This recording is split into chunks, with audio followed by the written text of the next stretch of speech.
Okay, so they've done a little draw, and we'll take candidate number 1, who I think is Andrew. Can you all hear me? Is it working all right? Good evening, Madame la Connétable, municipality, and fellow parishioners. My name's Andrew Lacane, and it's my pleasure to stand here tonight and offer myself for election as deputy for Saviour's District Number 3. I'm pleased to say that I'm 62 years old and fit and well. I grew up in this district and spent most of my life living in this district, and I have to say that I can remember when it was a lot greener and a lot quieter, but time moves on, and we all have to put up with the advance of progress. I feel a great debt of gratitude to the parish and to the island, and one of the main reasons that I'm standing for election is that I would like to repay that debt by serving as a member of the States of Jersey. Like many of you, I have become desperately disillusioned by the way the government has been working over the last 10 to 15 years. The standards of the island, the community seems to have been eroded, and I really feel that, along with a lot of, I think, the other new candidates, we need to get in and change it. We've been stuck in a rut for too long. There's been a lot of greed and self-interest driving decisions, and the search for wealth and intangible things has just become too much. And I think that we all want a better regulated island.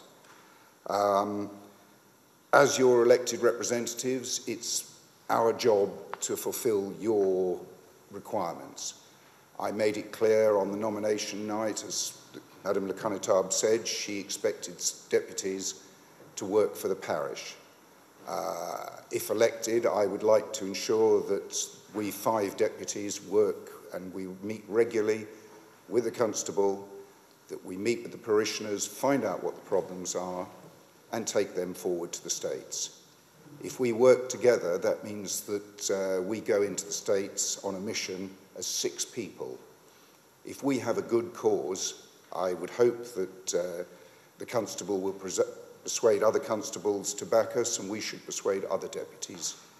So if we have something that is good for the parish, hopefully it'll be good for the rest of the island, and we'll be able to achieve positive progress without having to resort to too much horse trading.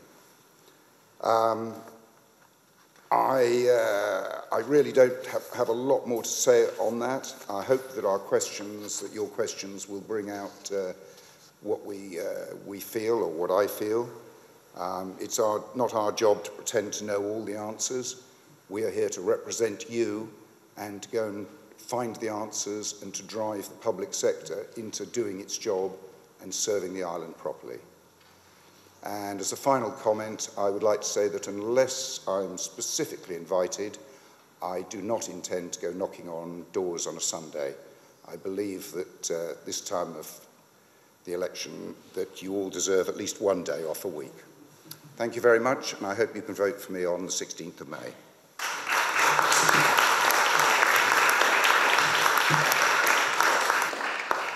Thank you, Andrew. Number 2. Good evening, ladies and gentlemen. My name's Tom Coles, and I'm pleased to be running as a candidate for Saviour No. 3 as a Reform Jersey candidate. I'd like to thank you all very much for coming out tonight and taking the effort to engage into politics, because without the general public and people actually coming out to vote, politics just doesn't work. And I also like to thank our fellow candidates, because again, without the 3 of my opponents here, you wouldn't have an election. In fact, this is actually only the 3rd election to be held as a Saviour No. 3 since 1999, when you should have all had the chance to vote at least 5 times to decide who your representative was going to be in the States Assembly. It was at this point 4 years ago when I decided there was no election. You need to have someone to come forward. You need people to stand up and be counted. And I thought, why can't that person be me? Why can't I just bring it forward and let people have the chance to have their say over who represents them? So I got talking with Sam. He said, you know what, go away, think about it, think of a reason why you're going to run, what you'd hope to change, what you'd hope to do. Come back and we can see from there. So as I went away, I started thinking about how I felt let down by government, how they've increased our taxes, they've let rents go uncontrolled and do nothing but spiral up. I've learned that the long-term health charge has a percentage cap, so those who earn more money pay less than everybody else. We've had problems with education, with their funding being cut, teachers on the front line struggling more and more with overcrowded classrooms, and not having the funding for support staff to help them along that way. Through all this, they then removed pensioners' Christmas bonuses, and then insisted on wasting £27 million of our money by not deciding where to build a hospital. I've also found myself getting more and more increasingly annoyed that we keep being told climate change is happening, it's going to happen, and Jersey politicians seem to do nothing about this. It just gets ignored and left as a wayside. You may occasionally hear about it when they're seeking re-election, though. And it is at this point that all this needs to change. So this is why I put myself forward as a Reform Jersey candidate, because I believe that with the states being more complex now than ever before, an individual candidate cannot stand there and say they're an expert in every area, and that when they get to the point where they have to vote on propositions that affect everybody, they cannot make the correct and informed decision. So I believe as well that if you're going to work with people, you need to be clear and transparent on this. And so by declaring that I'm working with the Reform Jersey, you will know that if all 18 of our candidates get elected, those are the 18 people that I will be working with, standing shoulder to shoulder and sharing the workload and burden with. The best thing about working with Reform Jersey is we've managed to assemble this, our 33-page manifesto. It is available to read online at reformjersey.je/manifesto. It's a gripping read. I suggest you all take a couple of minutes and have a look. It has our key 10 pledges that we hope to achieve over the next 4 years. We want to reform the tax system. We want to fund university grants. And we want to increase the minimum wage, so it's £10 an hour by 2022. We want to reform social security, so everybody pays the same share and not have more caps on more of these things which everybody else has to pay full price for. We want to introduce 26 weeks parental leave, not just maternity leave, but parental leave, so the father can spend that important bonding time as well as the mother. We need to address the housing rental market, especially that of Andium homes. Nowhere else in the world does social housing charge its residents 90% of their market value. 80% is generally what you'll hear everywhere else in the world. We need to reopen public sector negotiations, because without our frontline staff, our teachers, our nurses, our police, our customs officers, this island will fail. We need to work with the JEC as well. They have stagnated in their efforts to implement green initiatives with generating energy locally. We still pay over £7 million a year off our island's economy to a foreign company to buy in electricity, some of which we could actually generate here and reduce the amount that we actually have to spend out. We also need to reform our electoral system, so that the St Saviour's as a whole gets to vote for its constituents, not just one in one small area, thinking that we do not apply everywhere else. So please, on May 16th, please vote for me, please vote for the team, please vote for Tom Coles and Reform Jersey. Thank you.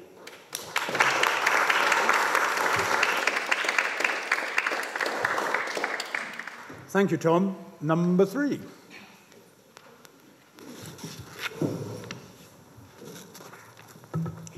Good evening, ladies and gentlemen. My name is Jess Pershard, and it is an honour and a privilege to stand before you as a deputy candidate in District 3. I'd like to start by thanking Madame Connétable and the parish municipality for hosting this event, and for the honorees for seeing us safely in and out of the car park this evening. I would also like to thank Mr. Royler Heresier for giving up his time to chair this meeting. One thing that has stood out to me on my rounds on the doorstep is that Roy was a very well-respected and knowledgeable deputy. With this accolade in mind, I would like to remind parishioners that you're not allowed to vote for Roy this time around.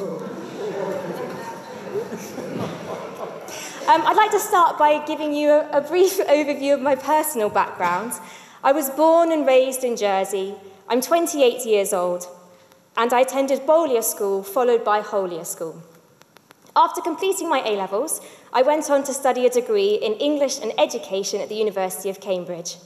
After this, I completed my master's before returning to Jersey to train as a secondary school teacher. Over the last 5 years, I've worked in a range of the island's secondary schools. I'm going to give you a very quick overview of my policies, and I very much look forward to receiving your questions so that we can talk about this in a bit more detail this evening. My first policy is a population one. We need limits on the population. I've done a lot of research on this, and I believe there is a way forward to tackle the ageing population whilst enforcing a population cap. I look forward to discussing this with you in particular. For the environment, I think we could lead the way in eco-living. Road safety has to be a priority, particularly in St Saviour. In this parish, we have been blessed with the majority of the schools.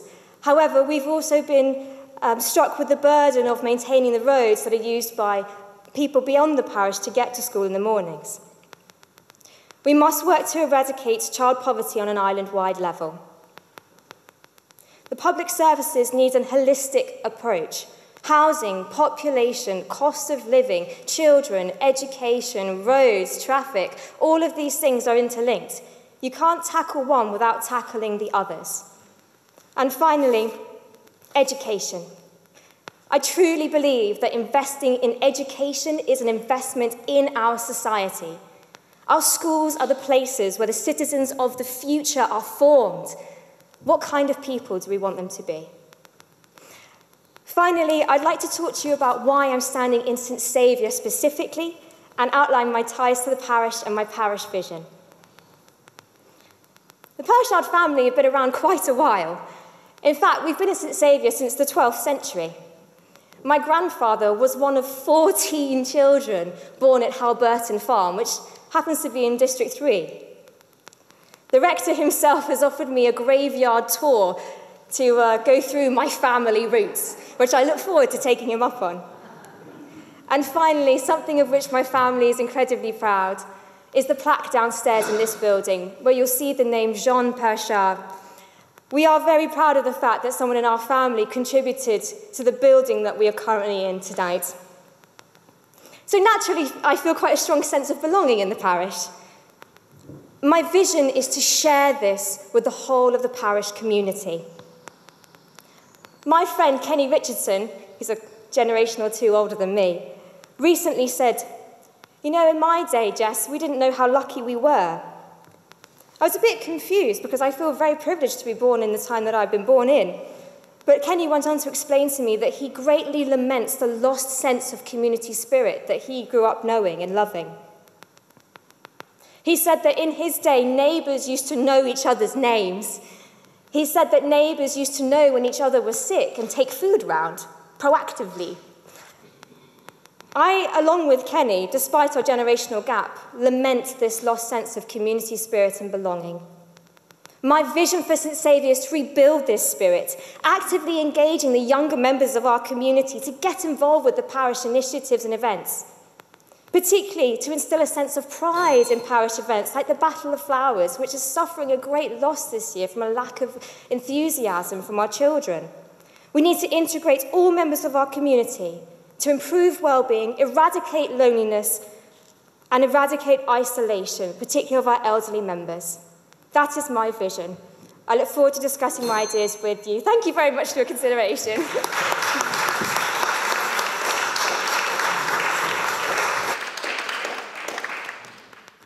Thank you, Jessica, and number 4 must be Mary.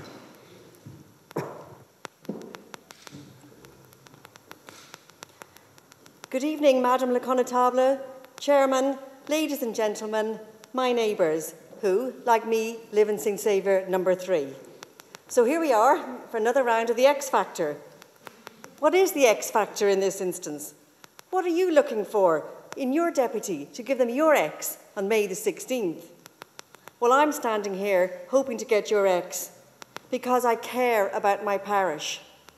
I care about Jersey, and I care about you.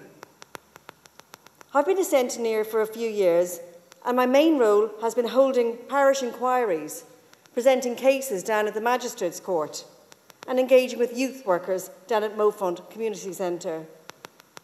The role of the centeneer sometimes overlaps with that of the deputy, so for me it was a natural progression to ask you to consider me to be your next deputy. So what are my X's?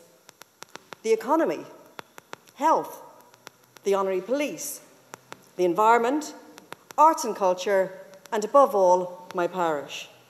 And I'm hoping you will ask me about these policies later. But for now, I'd like to focus on the main concern that you have shared with me on the doorstep, and that is of our economy. Our economy needs not only to be sustainable, but it needs to grow. Having run my own businesses, it's a normal practice to carry out a SWOT analysis. And this looks at an organisation's strengths, weaknesses, opportunities, and threats. And I thought I'd have a little look at what Jersey might look like. So look at our strengths. We have a diversified economy. We have a unique place geographically. We have a finance industry with a great reputation with external regulators. We have a great agricultural industry, construction, retail and service industry, and tourism is on the up. We have a wide range of trade agreements with other countries, and no doubt you can mention lots more strengths. However, our weaknesses are, we are not good at sticking to our budgets. We are not good at making decisions. Look at the hospital fiasco. We have a silo mentality in states' departments, resulting in a duplication of work. We have policies that have a detrimental effect on the economy, such as the recent introduction of the 20% retail tax. And our youngsters are leaving the island and taking with them much of the community's vibe and energy, and they're not being replaced by an influx of that demographic from elsewhere. So what are our opportunities? We do have scope for further diversification. We can open doors for businesses with other countries, including non-EU countries. We can encourage more fintech and digital companies to come to Jersey. We can develop a full university campus at the University College Jersey, bringing in and retaining youth who will boost our retail, our hospitality, our rental sector and the arts. So what are our threats? Our biggest threat does not come from outside Jersey.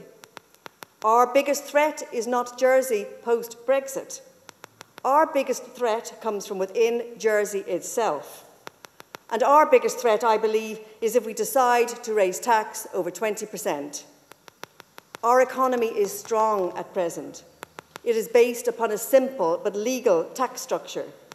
And I'm sure nobody here would like to pay more taxes. But some here are suggesting that we do. So what effect could raising taxes have in Jersey?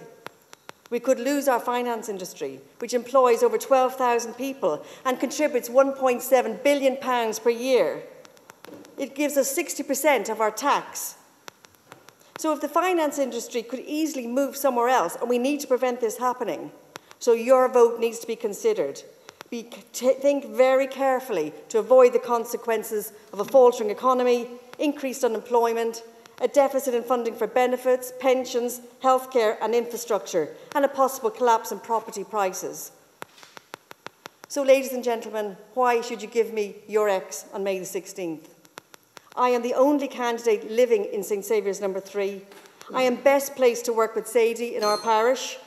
I would like to work on the opportunities and the threats outlined to make Jersey fairer, to make Jersey efficient, to make Jersey a thriving place for the future and future generations. Ladies and gentlemen, thank you very much.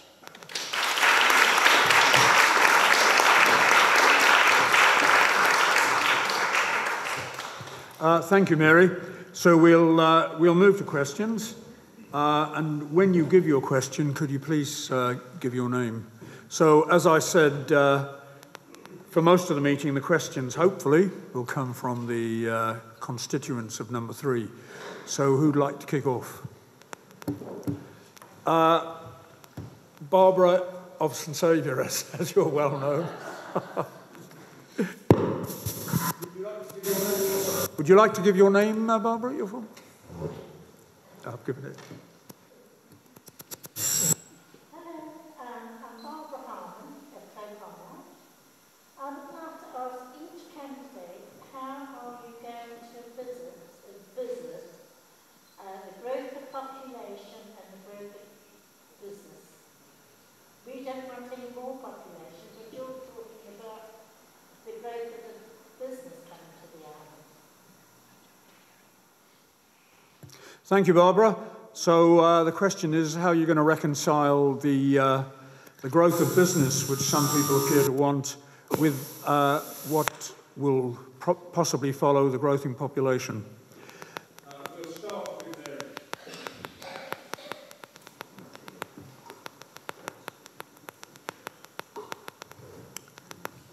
Thank you, Barbara, for your question, and it's quite a difficult question to answer. However, I have thought about it. We do have an economy that is ageing, and I don't mean that in a negative way. I mean that in terms of our tax take overall. So we do need to have a certain amount of people that come in and work and pay taxes. Now, the only way we're actually going to manage that is if we have a robust immigration policy. And I have put on my manifesto that we should have something similar to Australia, a proper point system. Now, for far too long, I've heard everybody talking about population and immigration, and nothing has been done. It's now time to change all this and actually do it. Thank you, Mary. Andrew? It's an almost intractable problem, but I agree with Mary. The first thing we need to do is to get population under control. If we have a runaway population, we can't plan for any future infrastructure. We don't know how many schools we're going to need. We don't know what else we're going to need in public services. So population control is certainly, I think, the key around which all other policies hang. In terms of the dichotomy of how do we grow the economy, the answer, I believe, is basically making ourselves much more productive. And a lot of that is going to come through digital activities. The Digital Jersey presentation the other day was very interesting. The requirement for skills is quite scary. We are lagging behind many places. And there's a lot of opportunity for new digital business. You may remember a few years ago, Alderney changed their regulations to allow, for instance, gambling, online gambling to be based. That didn't bring in any extra population. In fact, their population is still diminishing, but it brought in revenue. I'm not an advocate of bringing in online gambling, but there are a lot of other digital activities that could be brought to Jersey. One of the ones I've heard about most recently is related to the forthcoming digitisation of patient records and the ensuing benefits that insurance companies perceive from that. This is something that can be quantified and turned into revenue. So hopefully we can get more money from fewer people, Barbara. Thank you, Andrew. Tom? Good evening, Barbara. Hope this evening finds you well. I'm going to bore a lot of people because I'm going to refer to this quite a lot throughout the evening. So, start off, page 10 on our manifesto has our policy towards population growth. At the moment, our current government has let us down because they haven't capped how many people they come in. They said they wanted around 500, and we've ended up with over 1,000. Reform Jersey's policy and method for this would be to try and emulate Guernsey's style method, where they've issued work permits for people that allow them to stay for only up to a certain period of time, but we're going to amend it slightly. So after that slight period of time, you can reapply. So if we need a particular skill that we haven't managed to fulfill, we can then utilise that person again for another work permit and carry it on through there.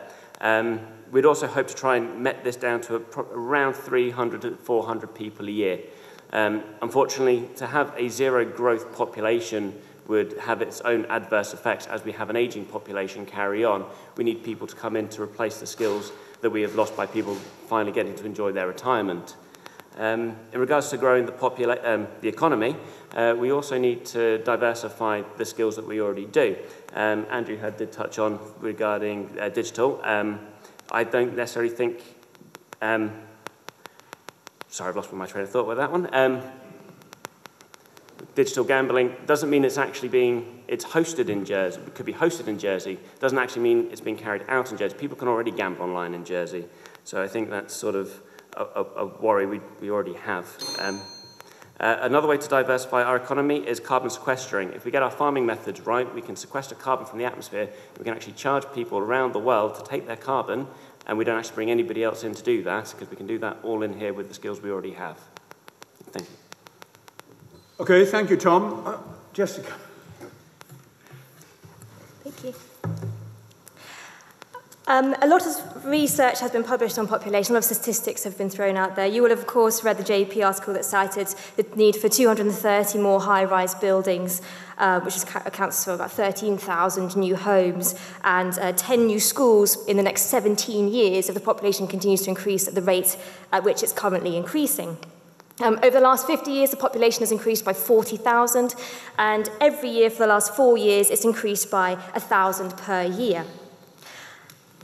Last week, an ex-chief minister of this island told me that we don't need a population cap because the population will naturally stabilise. This is a fallacy, and none of the historic trends to date suggest that this is going to happen. People also continually say that we need expertise from abroad and therefore cannot have a population cap. This is also a fallacy.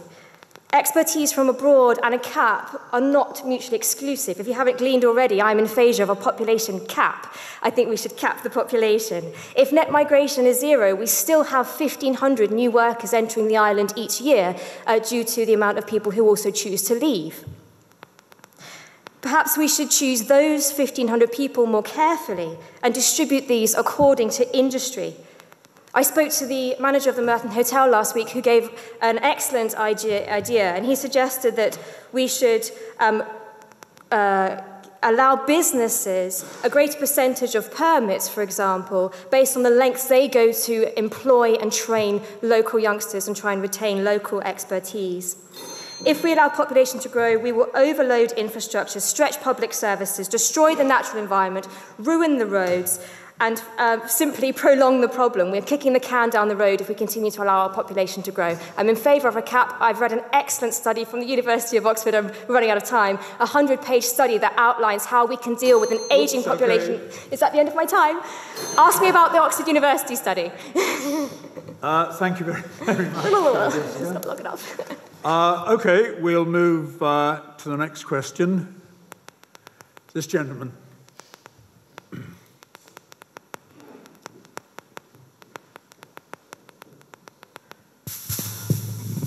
Good evening, Richard Lacane. I would like each candidate to tell us if they believe that the makeup of the State's Assembly should be changed, and if yes, how. Mr. Lacane wants to know, I've been asked to repeat the questions, not because they're not well put, they are well put, but just to confirm things. Are they happy with the makeup of the states? Do they wish to change it, and if so, how?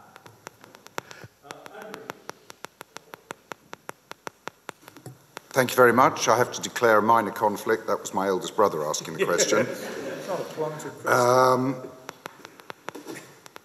I'm not altogether happy with the current makeup of the states, but I don't believe it is the most critical problem facing us at the moment. As and when we've got time, I am happy to see the separation of the roles of the bailiff. I'm not enthusiastic about it, but I accept that there is a groundswell of opinion that is moving that way, and I accept that far more intelligent people than me, like Mr. Clothier, have recommended it, so I'm happy to see that go along. I am not altogether sure about the role of the Dean in the States. Again, I leave myself to be guided by wiser heads. The current composition, I think it's going to be a problem if we continue as we are after the current rearrangement of government that's being exercised by Charlie Parker. I think we could afford to trim the number of members, but until we see how much he's trimmed and how brutal his cuts and reorganisation have been, I'm not convinced. But as it stands at the moment, the actual mechanism of it, I think, is unwieldy and unworkable. And I think we need to radically change the way in which states members run departments. I do not like ministerial government in its current form, and I'm not sure that what's being proposed, the current concentration of powers, is going to be any substantially better. Thank you, Andrew. Thank you, Andrew. Tom. Thank you, Richard. Very good question. Again, I'm going to refer to our lovely 33-page manifesto to page 32 this time, which gives, again, Reform Jersey's outline on how we should readjust our composition of the State Assembly. It does need to be reformed. We've had two detailed reports, the Coither and the Carswell report, that have said that we need to address how our Assembly is composed. Having three separate members to vote for is confusing to a large proportion of the population that don't follow politics closely enough to understand that even though everybody gets elected to the states, you all still have exactly the same number of powers once you get in there. Some people view senators, because they're supposed to have their island-wide mandate, and then you have your deputies with your parishional mandates. With that, even when we look here, we have one seat to represent one area of St Saviour's. To think that what happens at Rue de Pré will not then affect into Longville Road, even though they're side by side but separate districts, doesn't seem to work. It should be composed that when we're electing your officials, the entire parish should elect everybody that represents you. So reforming it round to the 6 super constituencies, in my mind, makes more sense because you get more clear representation per number of head, per person, and per head of electoral for who you're actually going to represent, and St Saviour would then be fully represented by each and every single member. So, thank you. Thank you, Tom. Jessica. Good evening, Mr. Lekain. Thank you for your question. I think that the current system of ministerial government is certainly flawed. One of its greatest flaws is that there's no accountability for individual ministers to enact the recommendations of scrutiny panels. So what we end up with is scrutiny doing lots and lots of work, and it's timely and costly, carrying out a vast amount of research and finding and collecting and consolidating evidence and presenting it to ministers who don't necessarily adopt the recommendations of the panel or may indeed simply cherry pick from those recommendations, which we know does not work. Last night at the other deputy districts, Hustings, it was said by Deputy Dublé that the relationship between the scrutiny panel and ministers very much determines how effective the ministers are and how effective scrutiny is. And I think that is something that is of great concern. We cannot have a subjective ministerial system that depends on the personality of the individual. Surely, rather than diminishing this ministerial responsibility, which may seem to be the case with the new system that's being proposed by Mr. Parker of the entity called Jersey Ministers, we should be doing more to hold these individuals to account and doing more to give the power to scrutiny, to encourage ministers to enact recommendations, and when they don't, give good reasons why.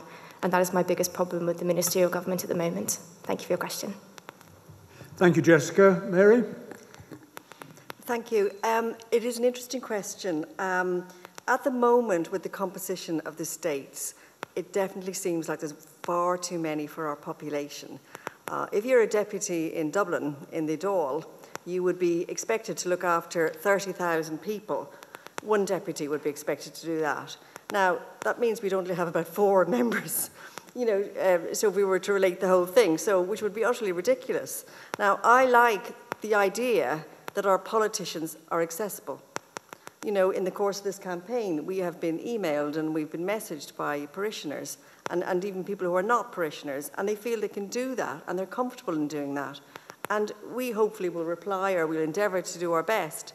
So I think the fact that we have as many deputies as we do actually works, because I think it works the best for you.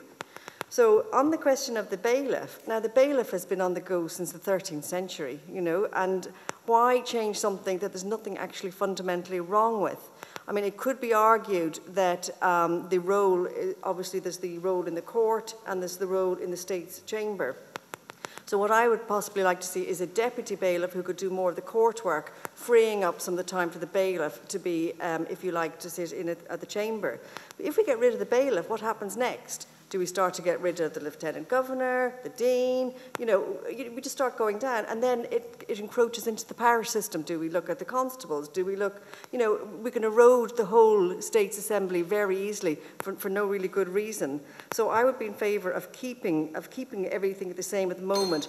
The last thing, though, on the Clothier report, they did recommend that all politicians were called MSJs, Member of the States of Jersey, and I'd certainly adopt that, because people don't really understand deputy, particularly if you're doing external relations in this time for Brexit. So people need to kind of recognise that you are a sort of a proper member of the States of Jersey. Thank you. Thank you, Mary. Okay, next question. This gentleman. Oh, sorry, microphone.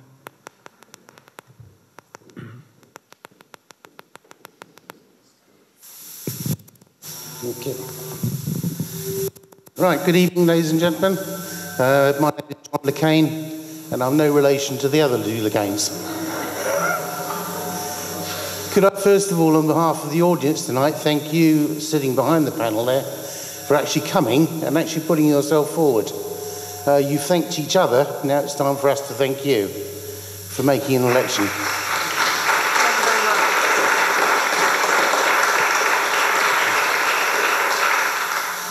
Right, whichever one of you is lucky enough to get in as deputy of this particular district in St Saviour's, you're going to be sitting on one or more states committees. And one of the standard problems you're going to have is that every decision you make, irrespective of the committee you sit on, is going to have something to do with money, whether you can afford to do the policies that you wish to enact. So could you please individually give us some idea of what individual knowledge you have of budget control, financial matters, sitting on boards perhaps and discussing these sort of matters in general.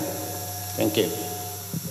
Thank you, Mr. LeCain. So I think you got the essence of the question, but it's basically what knowledge and skills do the candidates have in terms of budgets, in terms of sitting on boards that determine budgets, and the whole financial area, I suppose. So, Tom. Good evening, Mr. McCain. Thank you for probably one of the toughest questions I think I'm going to face.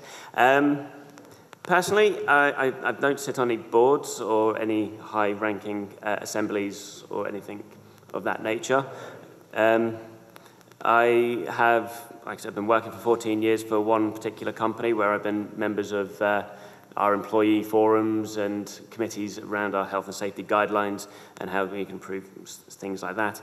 Regarding budgets, I managed to successfully save up enough a deposit while renting a property to actually buy my own, so I certainly know how to look after my own money. And when it comes to tax and spending that is also my money. So I'd hope that with the right guidance from the civil servants that we pay to be the professionals in these roles, can then help them with the party as well, would guide our way forward and make sure we don't waste any more money on the hospital and things like that. So thank you very much. Okay, thank you, Tom. Jessica. Thank you very much for your question. I have not got experience of sitting on a board. In terms of budget control, most of my experience is personal. I manage housekeeping. I obviously work full-time and manage my personal finances, and I have managed to save whilst I'm working. So on a personal level, my finances are in order. What I lack in professional experience in this matter, I hope to make up for with my approach. My university training taught me to be incredibly rigorous, incredibly thorough, and incredibly well-informed. I will always approach things by looking at research, by asking local experts for their input and advice and listening to it. And any gaps in my professional experience of the finance sector, I hope I can prove that I will make up for in my academic and thorough approach to politics. Thank you for your question. Thank you, Jessica. Mary. John, firstly, thank you for your kind words earlier on, much appreciated. With regards to board work, I have served on the board of the Opera House for nearly 7 years now, which is all very strategic, the work that I do on that board. I have attended many non-executive director courses. I'm very in touch with the business community. I've been a member of the Institute of Directors, and I'm a member of the Chamber of Commerce. I've always been, pretty much always, self-employed. I ran my own dental surgery in Scotland, and I came here. It was dentistry and property that enabled me to come and enjoy living in Jersey. I have 2 property companies which I'm involved with, and so budget control is something that I know a lot about. As I've demonstrated in my opening speech, I know about SWOT analysis and basic business practices, but also I can read a spreadsheet, because we have to do that all the time in business, and also if you're sitting on a board. Okay. Thank you, Mary. Andrew. Thank you for your question, John, and thank you for your kind words as well. I do not have a great background in finance. My main expertise and occupation is in property management. It does involve a lot of costings, budgeting, and obtaining prices and estimates and project management. But I do not regard that as particularly high-level finance in terms of running an island like Jersey. I don't aspire to a position in the Treasury. I hope you'll be relieved to know. I've served on a number of boards as a director. I've been chairman of a couple of companies.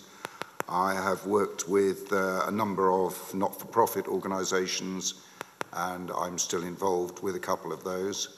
That brings interesting discipline because it's not-for-profit. It's also very limited income, so you have to be very careful on what you're doing, what you're spending your money on.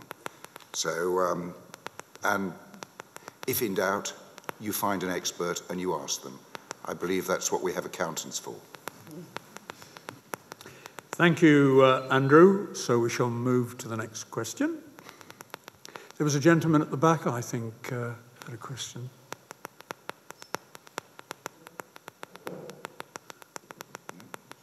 Oh. This lady, resident of number 3. Okay.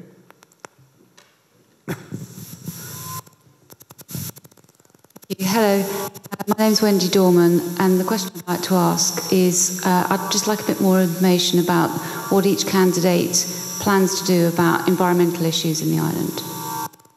Okay, a very broad question from Ms. Dorman. What does each candidate envisage doing about environmental issues in the island? I think...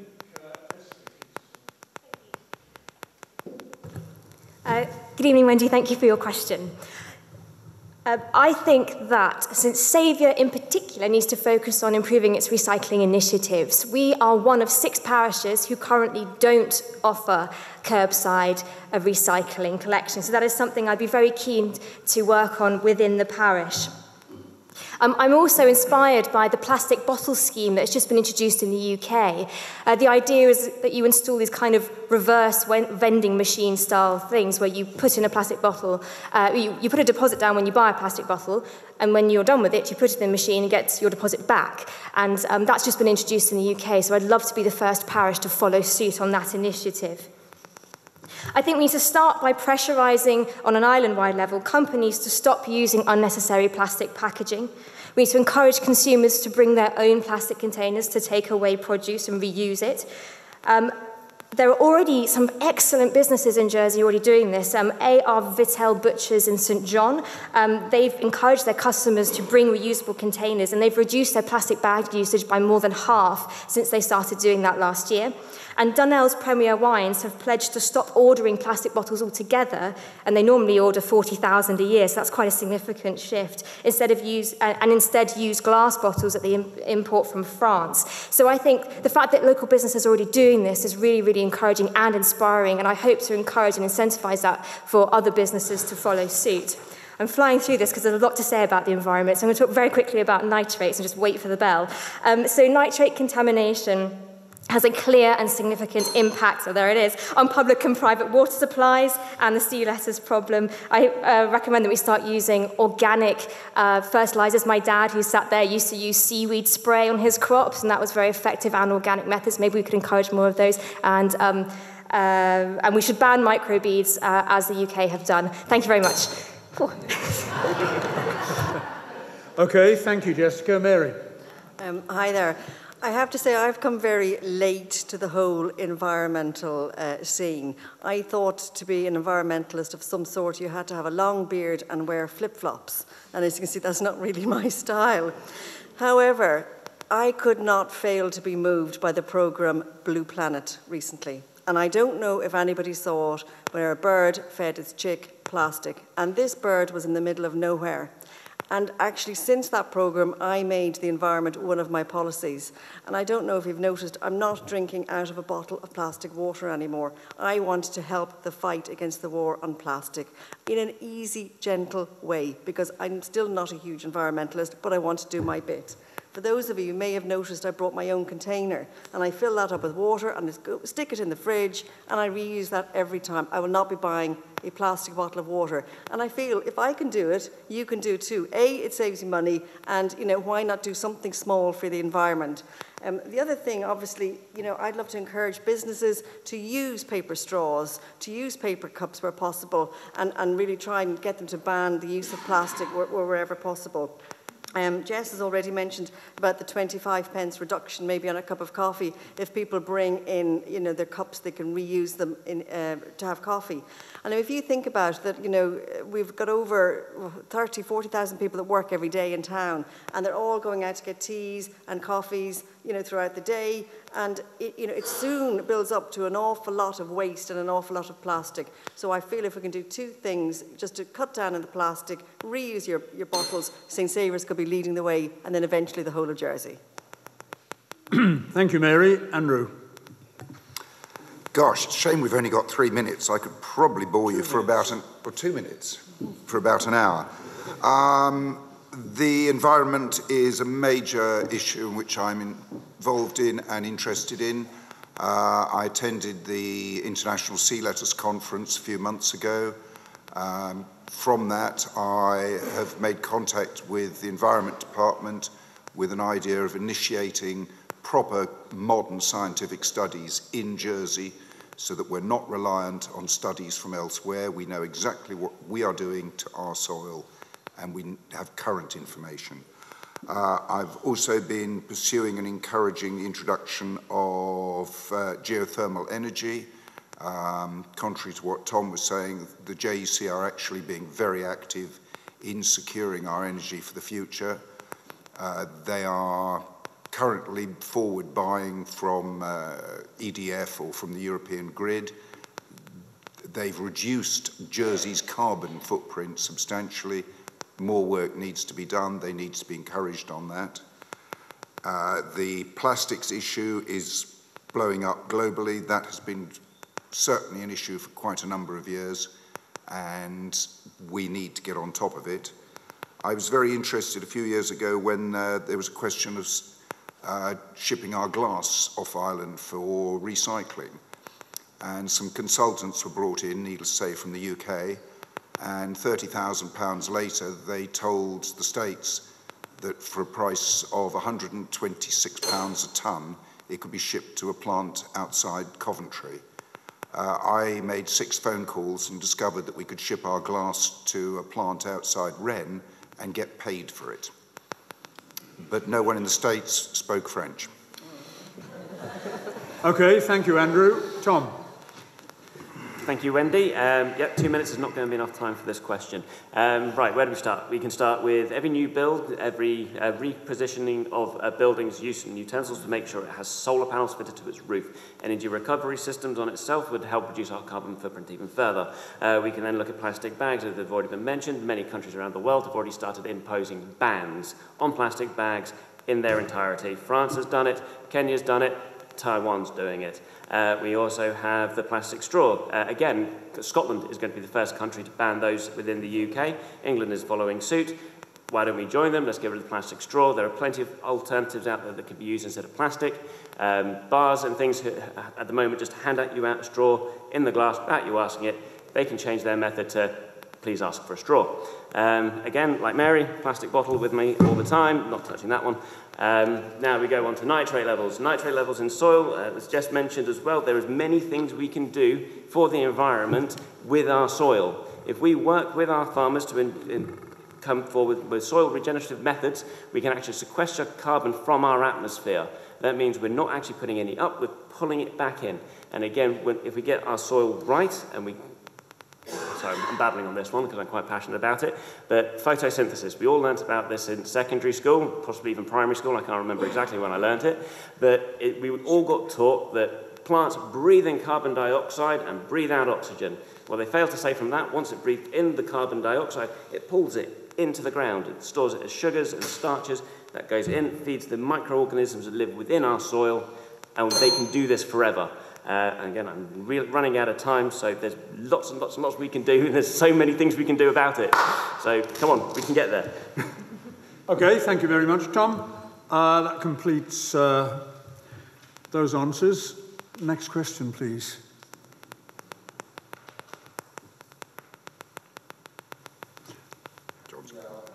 Oh, sorry, I'll just take this gentleman because he hasn't spoken, and we'll come.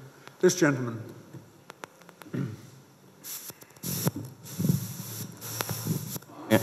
I'm Christopher Leck, and I live in the district. I wonder how you see the role of the honorary police developing. They seem to be obsessed with cars. Is there anything else they can do to help the community? I think that was all clearly explained. How do you see the role of the honorary police developing? They seem obsessed with cars. What else can they do in the community? So I think on this occasion, Mary starts. I'm sorry, I've got to declare an interest here. I think I know Chris rather well. Didn't quite expect that question. Right, obviously, the honorary police, it's something that I'm very passionate about, and it's something that I want to see work well in Jersey. I do not believe we're obsessed with cars. And I do think we do have to have them fully equipped, and we do have to have them workable so that they do the job that they're supposed to do. But the main concern I have about the honorary police is the future of the honorary police. Now, I don't want to see the honorary police just dwindle down and disappear, because the honorary police save this island an awful lot of money. And it's not just about money. It can change the course of a young adult's life. It can change the course of a youth's life just by being able to deal with things at the parish hall, which couldn't be dealt with, say, if we were in the UK. It'll be very black and white. You're going to court, and suddenly you've got a criminal record. You can't go to America. You can't get into certain universities. So our system is fantastic for our public, and it's been, it's been praised in other countries. So what I'd like to do, though, is actually see a root and branch review of the honorary police, just to address any future problems, because I am very concerned about the retention of officers, and particularly centenaries. So, but I think the cars, though, that's it. I'm very happy with the cars. Thank you. Thank you, Mary. Andrew? The cars, at some stage in the not too distant future, we're all going to have to go electric. There's a lot of noise being made about it at the moment. Unfortunately, if we wanted to go electric in Jersey at the moment, we would need to double the capacity of our local grid and double the amount of electricity we import on the French connections. So we can't do it immediately. In the environmental question, I mentioned geothermal energy. There is a prospect in probably 15 years or so, maybe 20, but probably about 15 years, of the island becoming self-sufficient in electricity with sufficient capacity to run all electric vehicles. So that is something that is very exciting for the future. In terms of the structure and running of the honorary police, I don't think that that is in the broad remit of the states, apart from I do support Mary's idea that it needs a review. I think all functions of government need regular periodic reviews. We've tended to let things lapse. I found the other day there was someone was referring to a law that hasn't been changed or updated since 1973. We need to review our whole processes, including the honorary police, on a regular basis. Thank you, Andrew. Tom? Thank you, Chris. The honorary police are one of the best institutions this island has. It helps keeping officers local to support local problems and local issues that go on within their community. Unfortunately, they are tired with that poor brush that they're only out there to pump the coffers up by catching people speeding. But unfortunately, speeding is still an issue within the parish. So if it's their best method of keeping the parishioners safe by reducing the number of people speeding over certain areas, then I'm glad they've got that reputation, because it means they're out there cracking down on it. And if you do have people pulling over people speeding, you can catch more people who are being drink driving, drug driving, and any other problems that they might be driving without licenses and insurance. So it is probably the most effective way to continually monitor people for multiple crimes than just one crime. But yeah, it's definitely an institution this island needs to work with and keep going. You see it in the UK with their community support officers.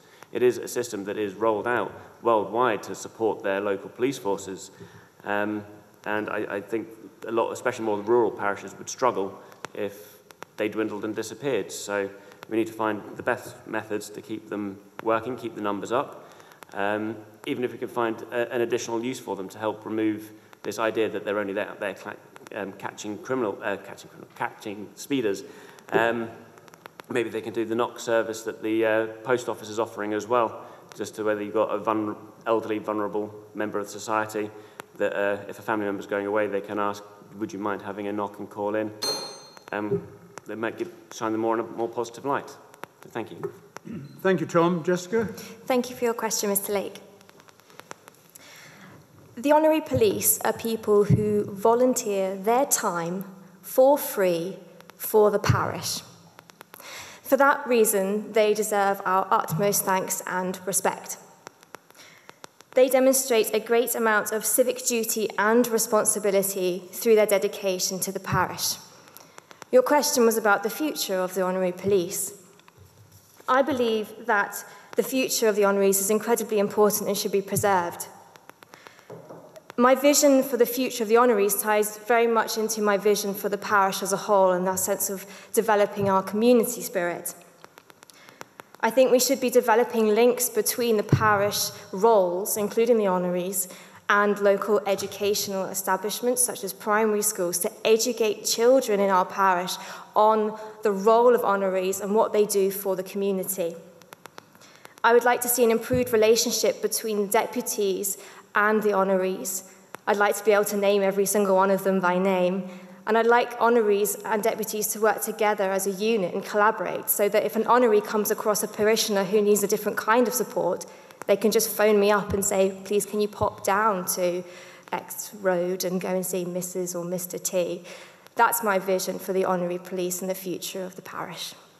Thank you for your question. Thank you, Jessica. Okay, I'll just, before I come, we'll keep the lady at the back.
Okay, thank you. So I think that was fairly self-explanatory. What will be top of your list? I think we start with Andrew. Education, education, education. We've talked about lots of other topics around. Many of them are going to take quite a few years to enact. If we don't educate our young and really get to grips with things, then we're jeopardising our future. If we don't teach them about healthy eating, we've already got a problem in the island with juvenile obesity. That's got to be dealt with. We want to solve the environment. We want to get use of plastics and chemicals down. We've got to educate the children not to expect plastic bottles. It all comes down time and time again to education. And that is my absolute firm belief. I'm not an educationalist. Luckily, we have Jess on the panel for that level of expertise. But if we don't plan for the future and train for the future, there won't be much of a future. That's my very firmly held view. Thank you for the question. Thank you, Andrew. Tom. Good evening, Tracy. Thank you very much for your question. I actually find this one's quite a simple one. It's to improve the living standards for all islanders, and it's especially to eliminate poverty in working families, poverty across the island. It is absurd the level of wealth that this island has, and there are people who have to choose between heating and food in winter. There are children who go to school hungry and unclean. I don't know what more I can say. That has to be fixed. And that has to start at the basic level of our society, and we need to try and lift all these people up and out of these positions. Our entire manifesto is based around working to achieving that goal. So, yeah, I don't know what more I can say, but we've got to stop poverty existing in our island. Thank you, Tom. Jessica? The safeguarding of our children is my absolute priority. That's my number one concern. I think that the fact that we have 1 in 3 children reportedly living in a state of relative poverty is a disgrace in such an affluent place. And if I did have to pick just one thing to work on, that would be it. Thank you very much for your question. Thank you, Jessica. Mary? Yes, obviously something that's very close to my heart is dentistry as well, because I was in the business for nearly 20 years. Now, I was shocked when I attended the Jersey Policy Forum recently, and the new Commissioner for Children outlined how some children as old as 10 have never seen a dentist in Jersey. Now, this is simply not good enough. So what would I like to do about it? I would like to have mobile dental units. I'd like at least 4 on the island, and I'd like them going out to the primary schools, and I'd like them 2 new dentists and 2 new dental therapists, so that they can do checkups, oral health education, and basic dentistry. And I think this should be provided free.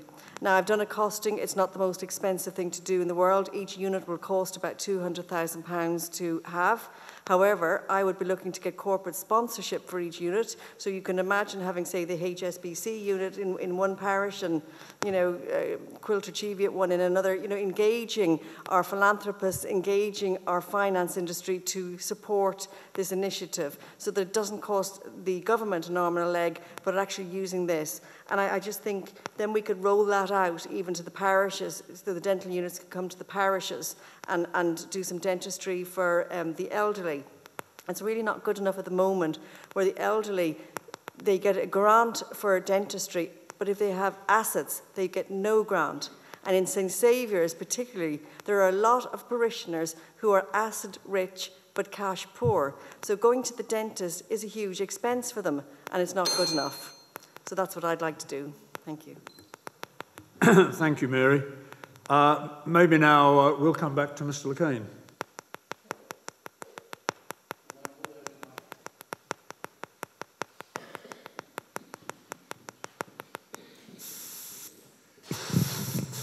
Thanks.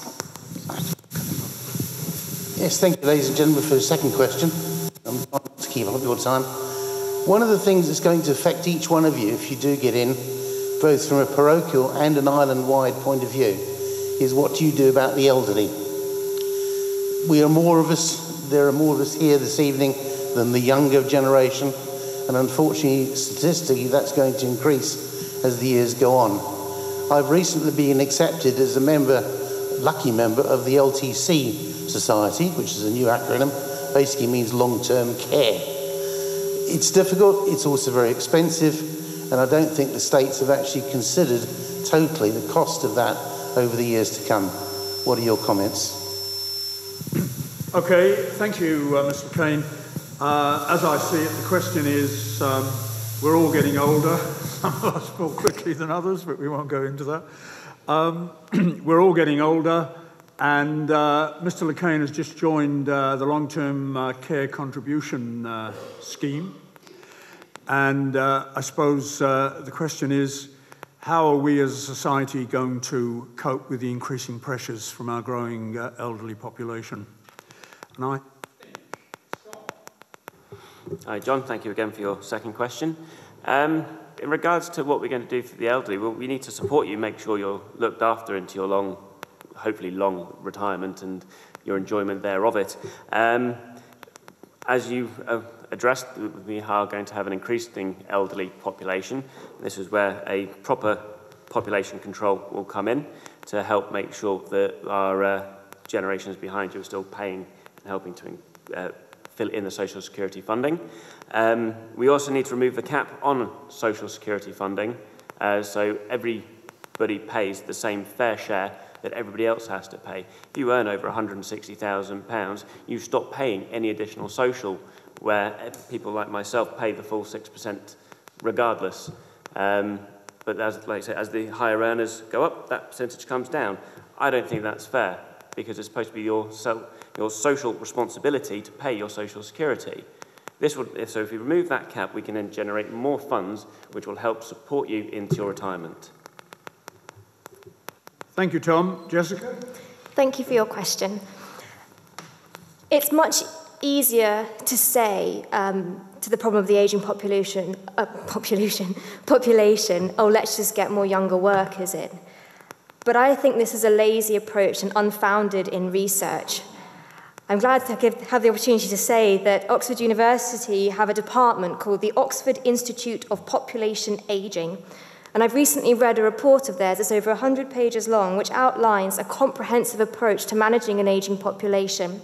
Not once does it suggest that we should increase the size or bring in more workers of the population. In fact, it warns against the dangers of this approach. Instead, this research points us towards an overhaul of social policy, the review of the way in which we conceptualise old age, particularly in judicial and administrative terms, and the approach to well-being as a strategic way to both prevent and curb the demand for certain types of care. I've been very, very angered by the dismissal of solutions that are founded in such expert research and produced by world-renowned academics, experts in their field, because there are no quick fix solutions to the problems that you present. And in this 2 minutes, I can't begin to address all the different aspects of the full answer. However, if elected, I will ask the state's members responsible for population, immigration, social security, long-term care, well, in fact, every state's member, to read this report alongside other academic journals and articles that give us an excellent and credible framework for how to approach the ageing population whilst also having a population cap or limit. I hope that goes a little way into answering your question, but I know it's much more complex than that. Thank you. Thank you, Jessica. Mary? Thank you again, John.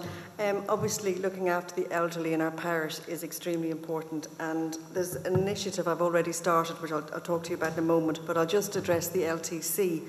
At the moment, a single person, it's capped at £55,300 for a single person, and it's £82,920 for a couple. Now, you can soon, that cap isn't really big enough. That should be increased. It's not really working in the way it should. But what I would do if I got in, what has happened is the money is actually collected into a fund, and the fund performance actually pays for the long-term care. So what I would like to do is check the performance of the fund. Is it in the right fund? I don't know which fund it's in.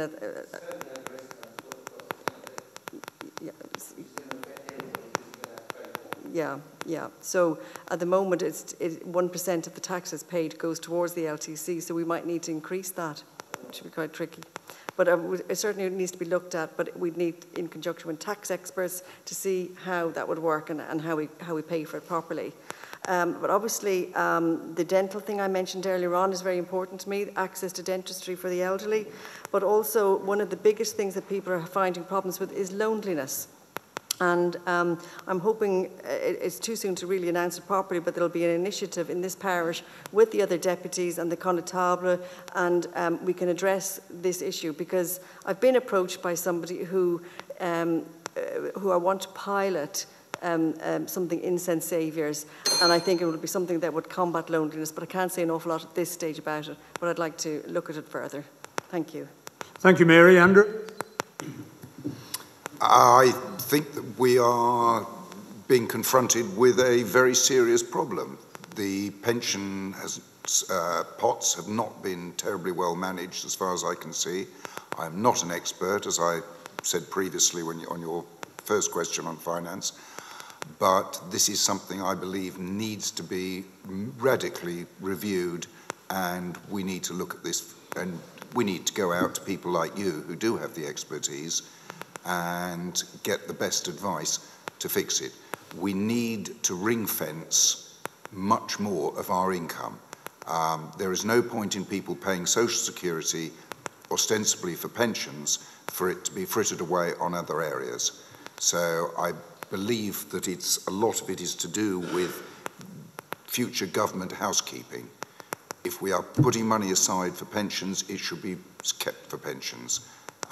And if we need more money, then we have to allocate more money. It goes back to how do we grow the economy as well. We need to generate more income, more economic activity, but less infrastructure costs, less population burden. These things are all inextricably linked. The other thing that I'm very, very heartened by, senatorial candidate Sarah Ferguson has stood up several times and said the old are not a problem, the old are not a burden. And she's made that point, and I think it's very valid.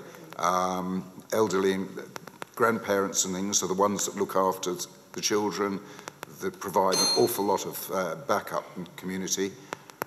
We shouldn't have a fixed cut-off and say, when you reach a certain age, you're finished with. Thank you.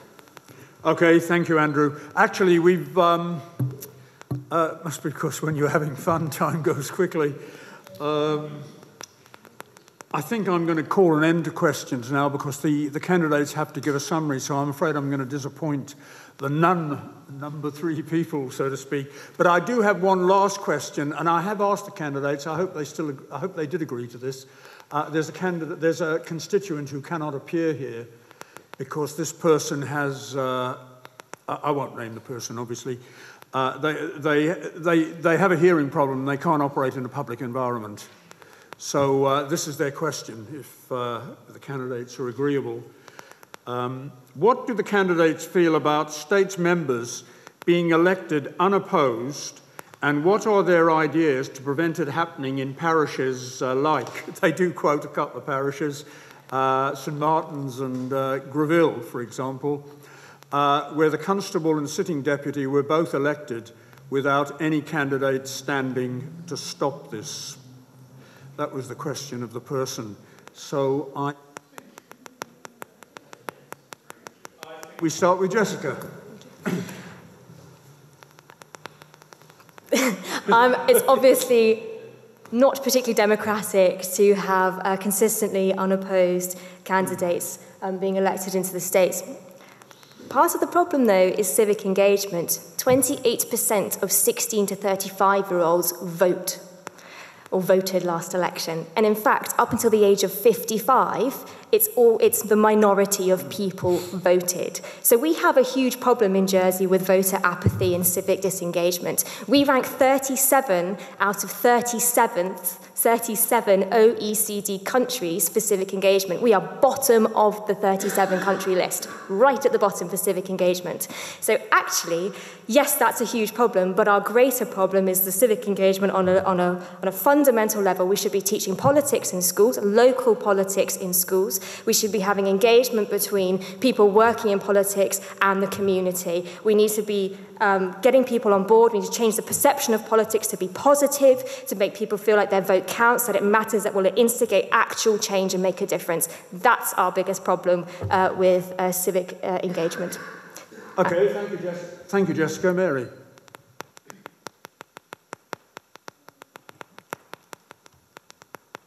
Sorry, I forgot the question.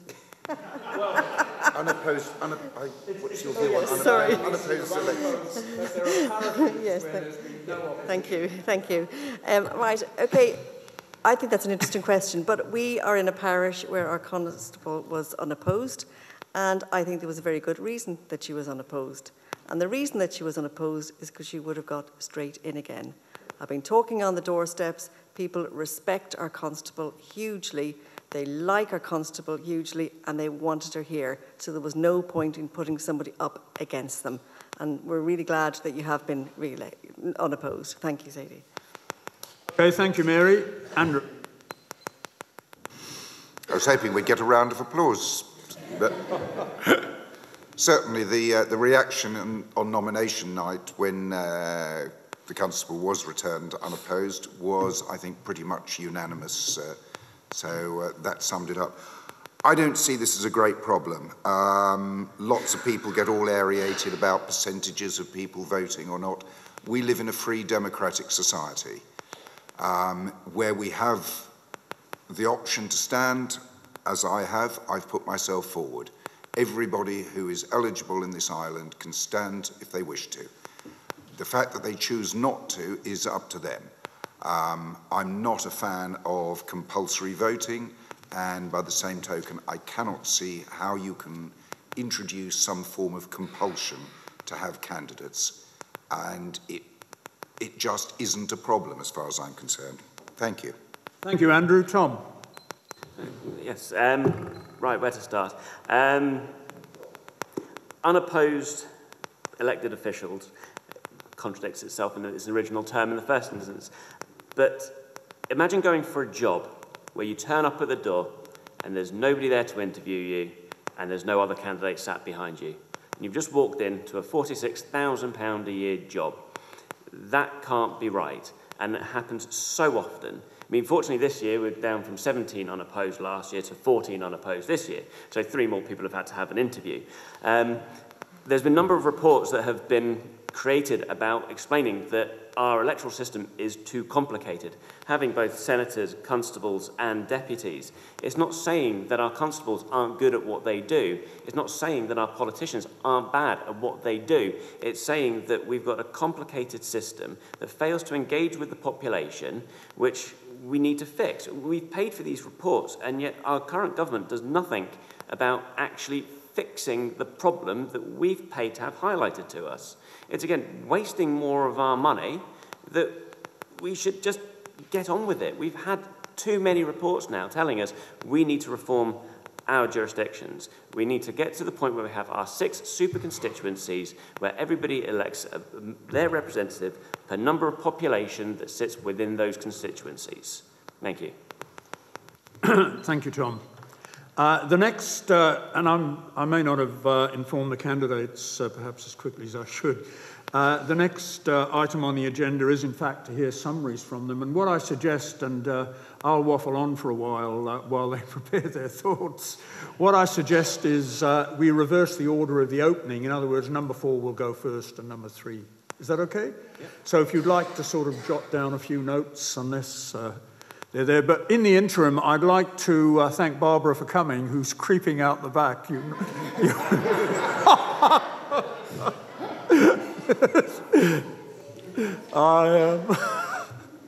No, I'd like to thank the candidates for, as somebody mentioned, it's very daunting. And if you've got no experience, and a lot of them have, but it's very daunting to have to come here and to ask a whole range of questions and to appear to be knowledgeable and informed on this whole range of questions.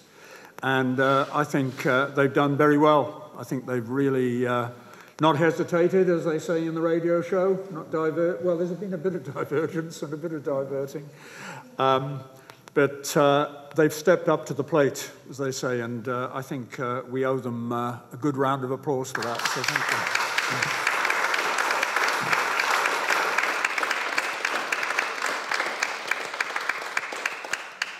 I think they are ready, so I'll give the other thanks after they've given their summaries. So if number 4 would like... Thank you. Sorry?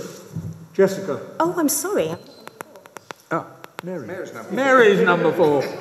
Mary, luckily I've got the right budgeting and number skills. Yes. Thank you again, ladies and gentlemen, for listening to me. Everything in my manifesto I have drawn from my life experience. You know, I've been a mother, I've been educated to a master's degree level, I've been in the voluntary sector, I've got business experience, and I believe this places me in the right position to be in the States of Jersey Assembly.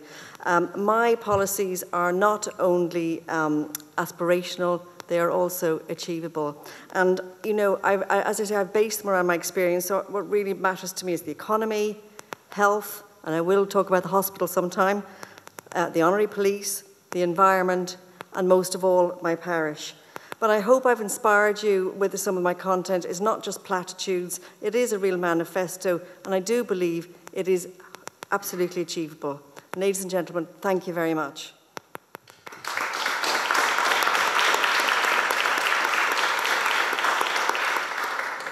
Thank you, Mary. Number 3, Jessica. I'd like to thank you all, I'd like to thank you all very much for coming this evening and for posing your excellent questions. I'm going to use this final minute to embarrass a lovely young lady who is sat at the back of the room. Tash, could you stand up for me, please? I'm really sorry, it won't be that bad, it's only a minute. This is Tash. Tash is an A-level student at Jersey College for Girls. She is an expert sportswoman, and she's a wonderful literature student. Tash is the reason I am standing for politics. Tash is the reason we have to look after our environment. Tash is the reason that our community is just as important as our economic approach to politics. Tash is the future, and I thank you, Tash, for coming and engaging in a Hustings. I'm very proud of you. Thank you all very much.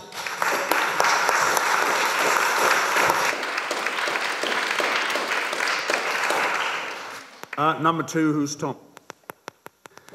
Well, thank you, ladies and gentlemen, for all turning out and staying until the end, and also for staying awake. These aren't always the most interesting of evenings.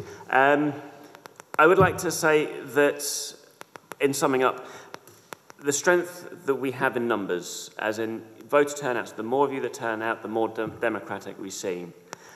But also for me, running for Jersey's only political party gives us the ability to have our strength in numbers.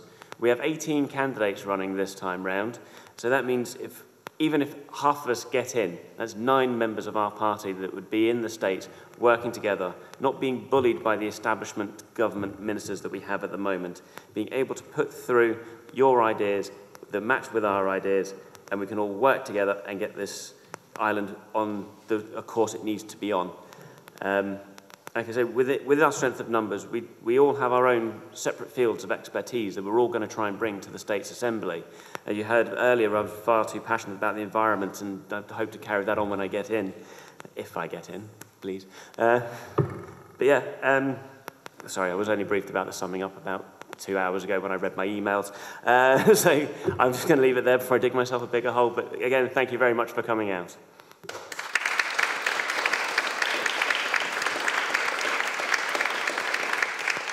Thank you, Tom. Andrew. We've covered a lot of topics tonight. There are many, many more that we could cover. My hit list, as it were, my topics were government, population and immigration, education, environment, health, and the economy and business. We have touched on some of those, not all of them. Politics is the art of the possible. We are not and cannot put ourselves forward legitimately as being experts in all of these topics. As part of my preparation for coming here, I've spoken to probably getting on for about 30 members of the States of Jersey. And I would say that I've come to the conclusion that there are about 12, maybe 15 of them with whom I share many views and values and with whom I would be happy to work. I accept that the argument put forward by Reform justifying their existence is the opposition to the establishment, but I believe in consensus government, and I think that if there are enough of us who believe in what is right and we stand together, we can drive this government through and we can make it the best that we can for the island. That's my political bit. As the last speaker, I would like to thank all of you for attending. I would like to thank Roy for comparing, Aldo and Marco for being here, and Sadie, thank you very much for the use of your parish hall, and the Honorary Police for guarding us outside. Apparently Mary says they're there. Good night, thank you very much.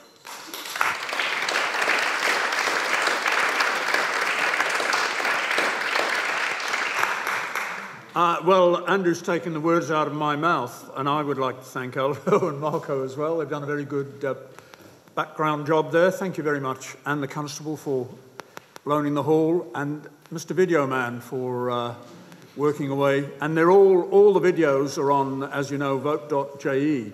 The other thing, I thought we were running an incredibly efficient meeting after last night, but I've noticed the clock stopped. Yes. So for those of you who were under that impression, I'm afraid life's been moving on while the clock has stopped. So thank you all for coming. We know there's a certain disillusion about politics in Jersey at the moment, but I do thank you all for coming out and supporting the process and supporting the candidates who really put their neck on the line. Thank you.